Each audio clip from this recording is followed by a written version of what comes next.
Trevor's World of Sport, written by Andy Hamilton, starring Neil Pearson as Trevor and Paul Reynolds as Sammy.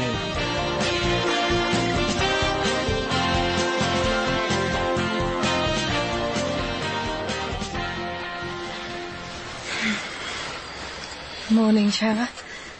Oh, morning, Nicola? Yeah, I know, Nicola. I was just coming round, that's all. And, I was a little bit thrown because, Because what? Well, because this is the first time I've woken up next to someone for quite a while, actually. Well, this is the first time I've slept with someone after just 2 days. Still, it's good to get caught up in the moment sometimes, isn't it? Yes, I suppose it is. You don't sound too sure. No, it was lovely. It's just, this all feels so weird to me. I mean, you're just a few years older than my son. What's your son's name? Toby. Is he still at school? No, he's on a gap year, making his way around Southeast Asia, free as a bird. Do you envy him? So much that it hurts. I would just love to take a year out and see all the things I've always wanted to see. Then do it. What? Do it. Take a gap year. Well, I can't. That's not... Why not? What's stopping you? Well, I just couldn't. You could. No, well, for a start, I've got commitments. Like what? Like the agency. But you hate being a sports agent, you said so last night. Did I? Yeah.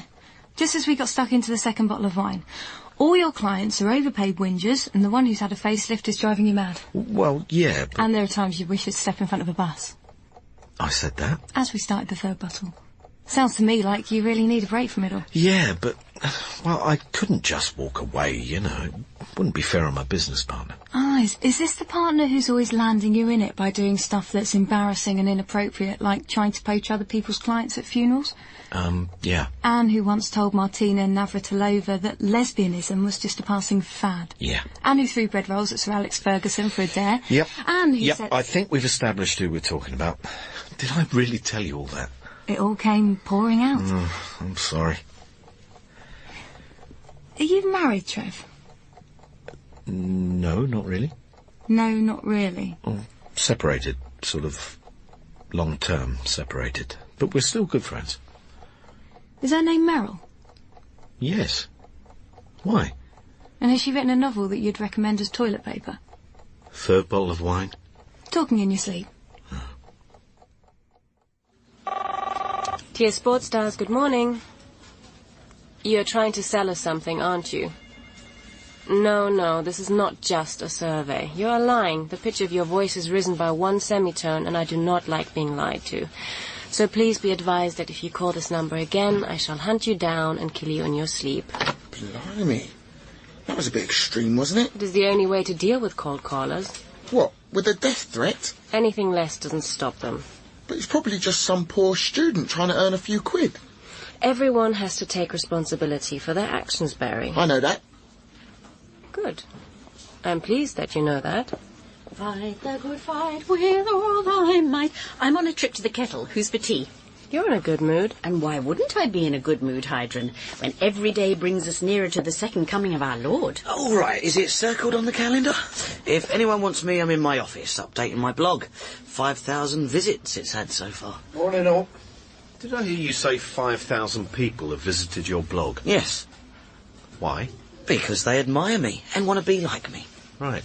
2 questions. Who are these people, and do the authorities know where they live? Cup of tea, Trev. Thanks, Theresa, yeah. You're in a good mood. She's looking forward to Judgment Day. That's right, when there is salvation for all those who accept God's mercy, and those who reject God's mercy will be destroyed. Who's for a hobnob? Hang on. Isn't there a contradiction there? If he's a merciful God, then surely... Barry. What? I wouldn't bother. Trev, there was a message for you from someone called Nicola. Can you ring her? Oh, right. So, how'd you get on last night? Fine, thanks. Did you get to first base? Sammy, this is my private life. I tell you everything about my sex life. Correction, you tried to tell me everything about your sex life, and I put my fingers in my ears. Incidentally, Theresa, I'm out from 11 till 12, hospital visiting. Right. Who are you visiting? I was just, someone I know who's been idiotic enough to have a facelift. That will be Ralph. Yes, it's Ralph. Shouldn't have used the word idiotic, should I? Why did he want a facelift? He feels no one's employing him because of his age. None of you are supposed to know about this facelift, okay? I promised Ralph I wouldn't tell anyone. And, can I have a word with you, Sammy? In private? Oh, right. What, you're going to tell me if Nicola came across with the goods?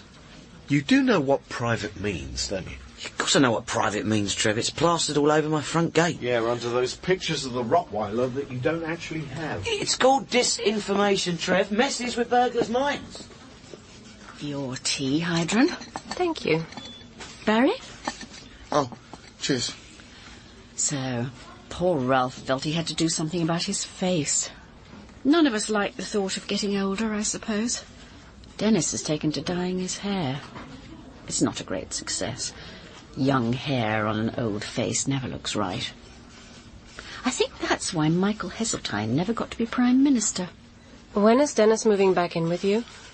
Tomorrow. I cannot believe you're accepting him back after what he did to you. Well, God accepts us with our imperfections, so I must try to forgive Dennis for his. How? Why does it matter to you? It doesn't. I just don't think one should forgive betrayal, that's all. Jesus forgave Judas. Did he? Well, I'm sure he would have done, if Judas had asked him. But he didn't. He hanged himself, so more fool him. But how can you be sure Dennis will not cheat on you again? A man like that thinks nothing of being unfaithful. He has no moral centre and he should not be forgiven. Oh, for God's sake. Give the man a break, all right? So he was unfaithful. He made a mistake. But that doesn't automatically make him a bad person. And who the hell are you to say he doesn't deserve a second chance? Oh, I wonder what all that was about. I don't. Eh? Well, it is not exactly a case for Sherlock Holmes, is it? Do I have to spell it out for you? I probably do, don't I? OK, Sammy, listen, mate. Do you think Heidrun is warming to me, Trev? Warming to you? Well, I've been trying not to crowd her too much recently, you know. Haven't been trying to ask her out on dates. Haven't been trying to impress her with things I read in the National Geographic.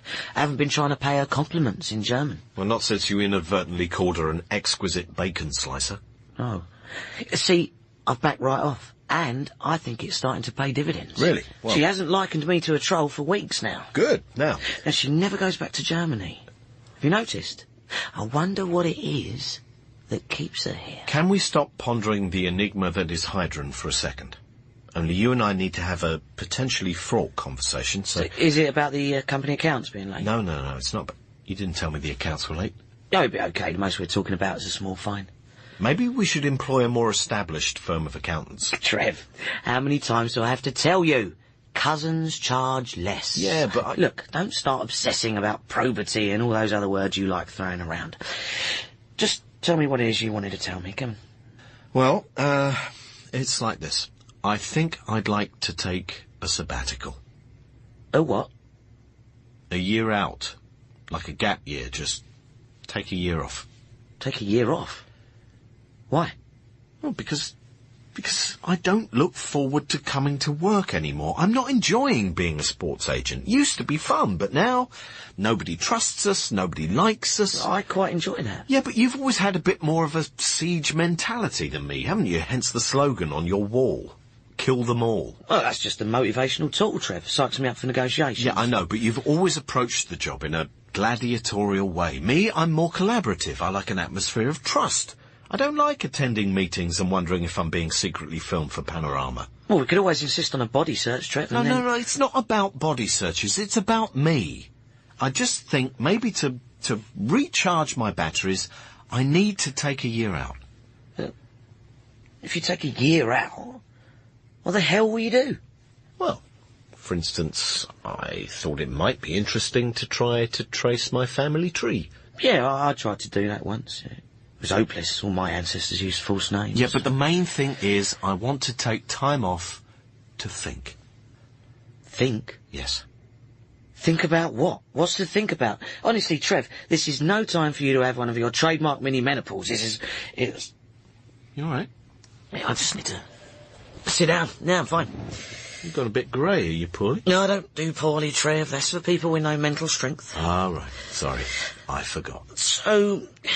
what you're proposing is that you just head off into the sunset, is that it? Well, look, I haven't finalised my thoughts. It's just an idea I had. This is Meryl's idea, isn't it? Well, actually, no. If you must know, it was Nicola who got me thinking. Oh, but women aren't supposed to get you thinking, Trev. That's not what they're for. Oh, this is my own fault. I should never have attempted to have this kind of conversation with you. Oh, yeah? What kind of a conversation are we talking about? A grown-up one. Yeah, well, I'm not the one who's about to slam the door. 1-0 to me, I reckon. Gap year. Hippie. Come in. Oh, hi, Trevor. Hi. Well, this is the new face. What do you reckon? Well, it's a lot bigger than it used to be. Oh, don't worry about that. Dr. Vesma says the swelling would have gone down in a few weeks. Or maybe a month. And the purple bits? Oh, that's just bruising. Uh-huh. And the yellow patches? Yeah. Green bits? Yep, totally normal at this stage. But if you look past the swelling, and the puffiness, and the bruising, and the stitches, you can clearly make out my new face. Uh-huh. Honestly, I feel 10 years younger. Has Jean been in to see you? No, she's in the middle of a very hectic schedule of jam making. I spoke to her on the phone, though. She said she's not worried about my having had cosmetic surgery, because whatever they've done to my face, it'd have to be an improvement. And then she cracked a joke about beheading. She had a good chuckle about that. She's great.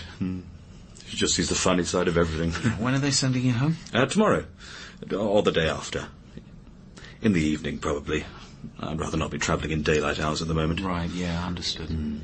So I'll need you to get on the case and start drying up some work for me, Trevster. Right. I thought I'd quite like to concentrate on radio work for a bit. I thought that might be an interesting direction to move in. Yes, I think that might be wise. And radio's very much the coming medium, isn't it? Everyone says that. Well, everyone who works on radio says that. Maybe a drive time show. I think I could make very easy listening. You do? Yeah. Everyone would hear my voice and just instantly relax. It's the sort of effect I have on people. It is? Oh, yes. Jean sometimes even falls asleep. Right. You haven't told anyone I'm having work done, have you, Trev? You asked me not to. I knew I could rely on you, Trev. Taking a gap year is a brilliant idea, Trev. It really bold. Yes, it is, isn't it?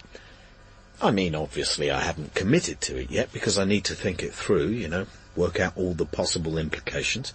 What implications? Well, for a start, I'd be leaving Sammy in sole charge of the business. All right, so you leave Sammy in charge. What's the worst that could happen? He could rush into lots of reckless business ventures and destroy the company. Well, yes, there is that. And then there's my responsibilities to everyone who works at the agency. Oh, Trev, you're their employer, not their carer. You've had a great idea. Don't talk yourself out of it. I'm just rehearsing the arguments. Well, don't. You'll just bewilder yourself. I've seen it before. You'd sit down with 10 holiday brochures and end up not booking a holiday. Then you'd panic at the last moment and we'd end up in Wales, a fortnight of solid rain with us dragging Toby around lots of castles full of roped-off furniture. You're never going to let that go, are you? Anyway, is that why you popped round? To get my approval for the gap year idea? No, don't be silly. I was just passing, I thought the one-way system would be a bit of a mare, so coming this way was the shortcut, Even with the roadworks at the top of the street? Yeah. So I've been there for 2 months. So have you decided on subject for your second novel yet? Yeah, I think so. Is it about another woman escaping her marriage and going on a spiritual quest? No, it's about a psychopathic robot. Oh, right. It's a bit of a departure. Yeah. It's quite hard work trying to think like a psychopathic robot, but strangely liberating. All right, we'll stop there because you're frightening me. So, how's it going with, this new fella? Oh, fine, thanks. All a bit new. Tad scary. His name's Gordon. Right. What does he do? He's a psychiatrist. And don't do the might come in handy joke. I wasn't going Yes, to. you were. I saw the smirk. You will take that sabbatical, won't you, Trev? It's what you need. And don't let anyone stop you, especially Sammy. If he tries to control you, you must crush him like a bug. That's a bit extreme. Yeah, I was just trying my psychopathic robot thing. Ah, right. Good morning to your sports stars. A survey. I too am doing a survey. To find out how cold callers feel about being fed to crows. Well, with respect, I feel there is a need to be offensive. She's in a bit of a strop, isn't she? Call again. What brought that on? There will be trouble. I don't know. I'm too scared to ask. Just so that you know. Are you okay, Barry? I'm fine, okay? Have you told Janine yet? Told her what? About your dalliance. Dalliance? What sort of word is that? It's the sort of word that someone who doesn't like nasty words uses, Barry. I really don't know what you're talking about. Don't you? No, I have no idea. Morning all. Sorry I'm late. Everybody happy? Yeah, I'm happy. Very happy. Why wouldn't I be happy? Right. Where's Sammy? I need a word with him. Not in yet. Not in yet? Oh, God, I hope he hasn't got into another spat with a traffic warden. They're only doing their job, and most of them won't even know who Himmler was. Any messages for me? Just Ralph. Have you heard back about that voiceover audition? The one where he was the voice of a biscuit. Ralph playing a biscuit? Intellectually, I think that would be a bit of a stretch for him. How's his cosmetic surgery gone? Well, he had it done because he was worried that his face no longer fits, and now it no longer fits together. I mean, Ralph swears it's going to be fine once it all settles down, but right now his face resembles a large tartan pumpkin. Oh well, looks like he's made a mistake.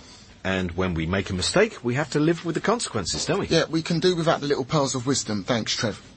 You all right? He is in a bad mood because he's feeling guilty about betraying the woman he loves. I have not been... I didn't do any...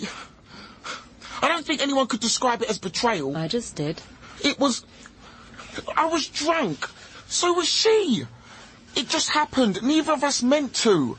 Oh, I see. You mean it was just a freak collision of your respective genitalia? Yeah, all right, Heidrun, go easy. Why are you getting so fierce? Do you think Janine would forgive me, Trev, if I told her? Well, You'll feel better once you've told her, Barry. That's true. And your soul will be in less danger of eternal damnation, which is a plus. But will she forgive me, though? Well, why not? I've forgiven Dennis, and his dalliance lasted 10 months and involved lots of lies about conferences in Hastings, whereas yours sounds like just a momentary abomination. Well, look, I think this is all very much a personal matter for you, Barry, so... It's true, though, isn't it? If Theresa can forgive Dennis and take him back, then... She's a gullible sap. Yeah, actually, that isn't helpful, Heidrun. Well, I'm sorry, but all this is getting right up my nostrils. What you have done, Barry, is the worst thing that someone can do to someone. To take their trust and love and then trample it to tiny pieces by gratifying yourself with some passing slut.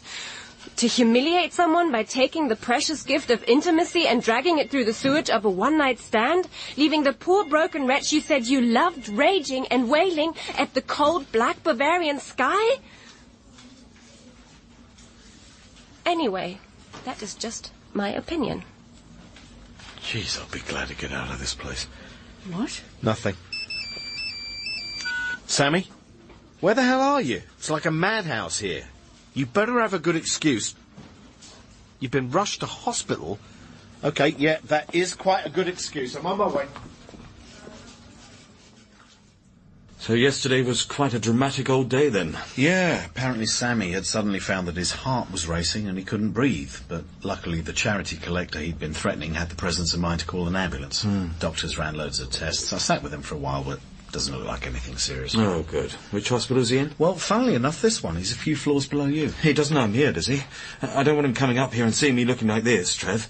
You know how cruel he can be. Remember when I had that skin trouble and he kept introducing me as the world's first Pebble Dash presenter? I don't want him to see me like... Relax. He doesn't know you're here. Yeah, but he'll find out. I know he will. He won't. He's got other things on his plate right now. Statins, mostly. Sorry, Trev. I'm just all anxious at the moment. Well, if you're feeling anxious, try not to think about Sammy. I've always found that a simple rule in life. So when are you going home? Later on today. How's your face feeling?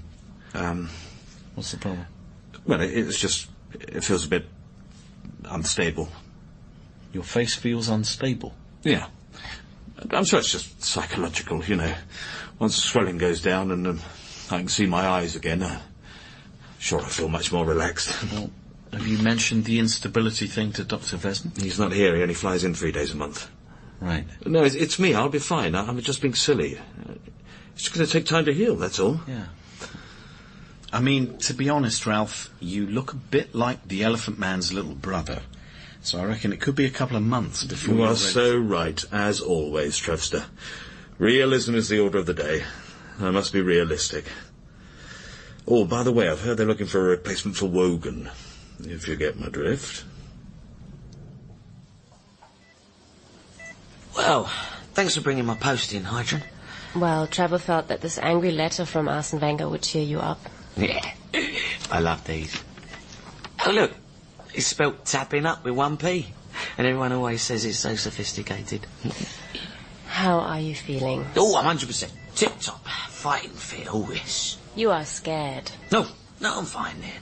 Monitoring my ticker for a bit, you know.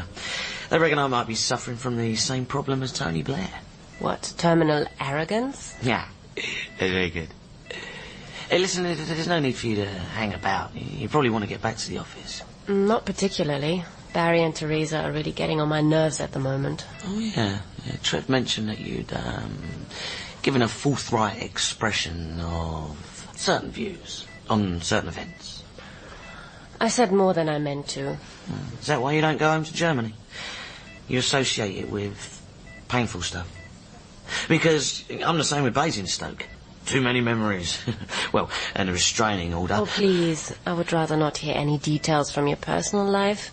I'm always left with too many troubling images. Oh, right. It's funny, Trev's always saying that. Trev's thinking of leaving the agency. Really? You sound surprised. Oh, yes. I didn't think he was that bright. He says it'd be just for a gap year, but... Well, once he'd left, he'd never come back. They never do. You will be upset if he leaves. No. Sammy Dobbs doesn't do upset. No. I'm not upset about Trev. I'm just sad for him, really, because I think he'll miss the daily thrill of coming into the office. The thrill of the office? Yeah. They need to check your medication. You're very chirpy. Am I to take it you've cleared the air with Janine? Indeed I have. Told her everything. And she forgave you? Very quickly. Turns out that the same night we had the big row, she also got very drunk and had a one-night stand with a bloke from work. Isn't that brilliant? I never thought I'd be so thrilled to discover my girlfriend's done the dirty on me. Well, I'm pleased for you, Barry. I think. And how's things with Dennis? Does it feel strange having him back? Well, last night was our first evening together since he had his... Dalliance? Yes. And it was just as it always was. We had our dinners on our laps in front of the TV. Then I washed up while he watched the news. Then I did the drying while he shouted at Hugh Edwards and Natasha Kaplinsky. Then I did the crossword while he had some beer and watched Top Gear. He likes it when they set fire to caravans. Then we both watched Midsummer Murders. We'd seen it before, but we couldn't remember who the murderer was. Turned out to be the vicar. Can't remember why. Then he had a few more beers, shouted at Graham Norton. Then he fell asleep, snoring, with his head tilted right back and his mouth wide open. Snoring so loud that some of the ornaments on the mantelpiece began to rattle. Oh, I'm sorry. Don't be sorry, Barry. It was lovely, like he'd never been away. Life can get too quiet, you see. So you've forgiven him, then? Oh, yes, I have. The good Lord will probably send him to the raging fires of hell, but there you go, you can't have everything. The thing is, Heidrun, I know that in the past I've tended to be a little clumsy. I'm thinking especially of that restaurant dinner where you asked me to call you a taxi, just as the starters arrived. But you know my admiration for you. And if you ever need a friend, just to talk to, then I'm always here for you. That's what I wanted to say to her, Trev, but she'd upped and gone before I got the chance. Well, there'll be other opportunities. What news? They given you a diagnosis? Yep, supraventricular tachycardia. Sounds nasty. But it isn't, Trev. It's a non-serious condition. Just makes your heart turn Latin American sometimes. But you'll have to slow down a little. It'll stop you doing things. Well, it didn't stop Tony Blair working 18 hours a day, ruining the country, did it? No, all I've got to do is lay off the coffee and take some pills for a while. And if that doesn't work, then they restore the rhythm by stopping the heart and then starting it again by passing electricity through it. Trev? Yeah, sorry. I just had this picture of Frankenstein's monster.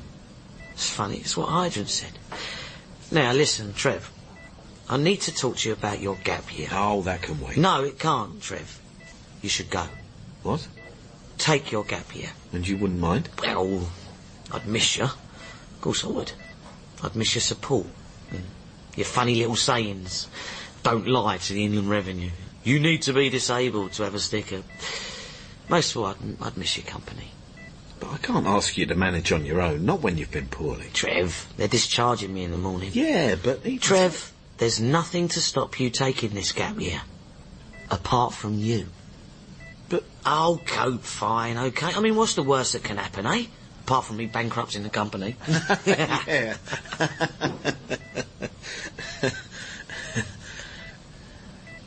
Yeah.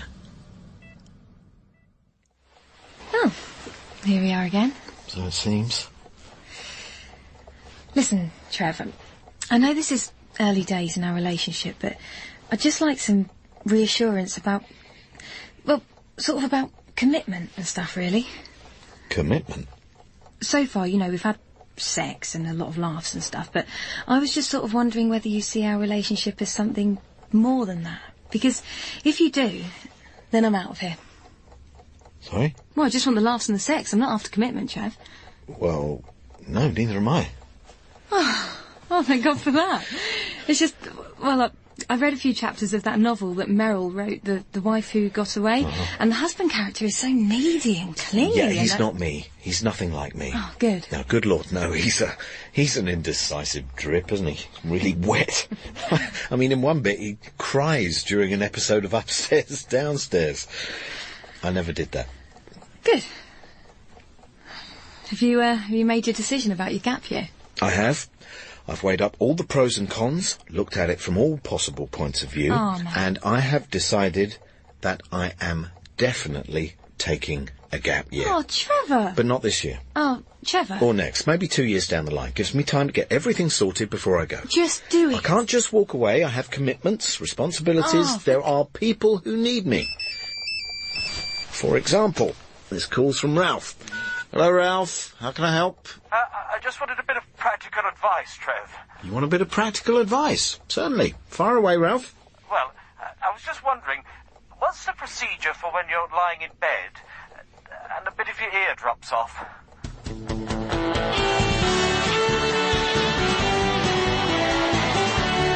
Trevor's World of Sport was written by Andy Hamilton and starred Neil Pearson as Trevor and Paul Reynolds as Sammy, with Abdul Salis, Cosima Shaw, Rosalind Ayres, Claire Skinner, Michael Fenton Stevens and Phoebe Thomas.